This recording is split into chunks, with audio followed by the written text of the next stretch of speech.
সাংসদ ৰকিবুল হুছেইনক আক্ৰমণকাৰীক গ্ৰেপ্তাৰৰ দাবীত উত্তাল প্ৰতিবাদ। ৰাজ্য জোকাৰি যোৱা ৰকিবুল হুছেইনক আক্ৰমণৰ ঘটনাক লৈ উত্তাল হৈ পৰিছে কামৰূপৰ গৰৈমাৰী অঞ্চল। গৰৈমাৰী ব্লক কংগ্ৰেছৰ উদ্যোগত অনুষ্ঠিত হোৱা প্ৰতিবাদী কাৰ্যসূচীৰ জৰিয়তে ধুবুৰীৰ সাংসদ ৰকিবুল হুছেইনৰ আক্ৰমণকাৰীক গ্ৰেপ্তাৰৰ দাবী জনাই গৰৈমাৰী চক্ৰ বিষয়াৰ জৰিয়তে ৰাজ্যৰ মুখ্যমন্ত্ৰীলৈ স্মাৰক পত্ৰ প্ৰেৰণ কৰা হয়। গণতান্ত্ৰিক ৰাষ্ট্ৰ এখনত গণতান্ত্ৰিকভাৱে ৰাইজে নিৰ্বাচিত কৰা জনপ্ৰতিনিধি এজনক বৰ্বৰভাৱে দিনৰ পোহৰত এনেকে বৰ্বৰভাৱে তেখেতৰ ওপৰত যে আক্ৰমণ কৰিছে সেই আক্ৰমণক আমি তীব্ৰ নিন্দা কৰিছোঁ। আমি তীব্ৰ ভাষাৰে গৰিহণা দিছোঁ। লগতে আমি বৰ দুখেৰে ক'বলৈ বাধ্য হৈছোঁ যে আজি অসম চৰকাৰৰ গৃহ বিভাগৰ কি কাম। আজি অসম চৰকাৰৰ গৃহ বিভাগ ব্যৰ্থ। অসম চৰকাৰৰ গৃহমন্ত্ৰীয়ে আজি যিমানেই দম্ভালি মাৰি কথা নকওক কিয় যে এজন জনপ্ৰতিনিধিক দিনৰ পোহৰত একেবাৰে দিন দুপৰত তেখেতৰ ওপৰত কৰা এই বৰ্বৰ অত্যাচাৰে সমগ্ৰ ভাৰতৰ মানুহক জোকাৰি গৈছে, অসমৰ মানুহক জোকাৰি গৈছে। আজি আমি ভয়ত কম্পমান এজন নিৰ্বাচিত জনপ্ৰতিনিধিক যদি দিনৰ পোহৰত এনেকা বৰ্বৰভাৱে তেখেতৰ ওপৰত আক্ৰমণ কৰিব পাৰে তেতিয়াহ'লে সাধাৰণ জনগণৰ কি অৱস্থা হ'ব। আমি কোন দেশৰ বাসিন্দা হলো যি দেশৰ প্ৰধানমন্ত্ৰীয়ে বাৰম্বাৰ ক'ব বিচাৰে যে সম বিকাশ সম অধিকাৰ। আজি ক'ত সম অধিকাৰ?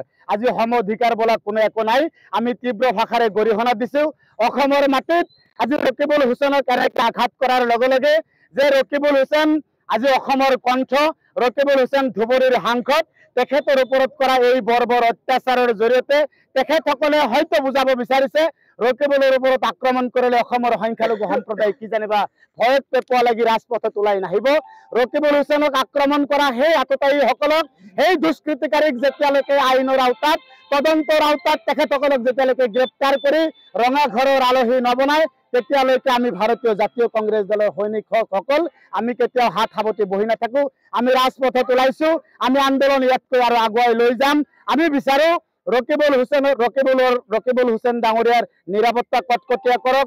অসমৰ সমূহ সম্প্ৰদায়, সমূহ শ্ৰেণীৰ মানুহৰ নিৰাপত্তা কটকটীয়া কৰক আৰু ৰকিবুল হুছেইনৰ ওপৰত অমানৱীয়ভাৱে আক্ৰমণকাৰীসকলক যেতিয়ালৈকে জেল হাজতলৈ প্ৰেৰণ নকৰিব আমি ভাবিম তেওঁলোকৰ এই যি সমবিকাশ সম অধিকাৰ এইটো এনেই মাত্ৰ শ্লোগানহে। গতিকে আমি আপোনালোকৰ জৰিয়তে দাবী উত্থাপন কৰিছোঁ ৰকিবুল হুছেইনৰ ওপৰত কৰা এই বৰ্বৰ অত্যাচাৰকাৰীসকলক অতি শীঘ্ৰেই তেওঁলোকক ৰঙা ঘৰৰ আলহী বনাব লাগে, তেওঁলোকক জেল হাজতলৈ প্ৰেৰণ কৰিব লাগে আৰু অনাগত দিনত অসমত বসবাস কৰা সমূহ জাতি ধৰ্ম বৰ্ণৰ মানুহৰ নিৰাপত্তা সুনিশ্চিত কৰিব লাগে। অসমৰ গৃহ বিভাগে ৰকিবুল হুছেইনক এই জঘন্য কাণ্ড কৰা অসমৰ গৃহ বিভাগে এইটো মূৰ পাতি দায়িত্ব গ্ৰহণ কৰিব লাগিব। ইয়াত যেন গৃহ বিভাগৰ যথেষ্ট হেমাহি আছে, গৃহ বিভাগ যেন ইয়াত জানি বুজি কৰিছে। গতিকে অসমৰ গৃহ বিভাগে সমূহ সম্প্ৰদায়ৰ মানুহক নিৰাপত্তাৰ ক্ষেত্ৰত এক নীতি অৱলম্বন কৰিব বুলি আমি দাবী উত্থাপন কৰিম। বকুৰ পৰা জাহেৰ আলী আহমেদৰ ৰিপৰ্ট, অসম আদিত্য।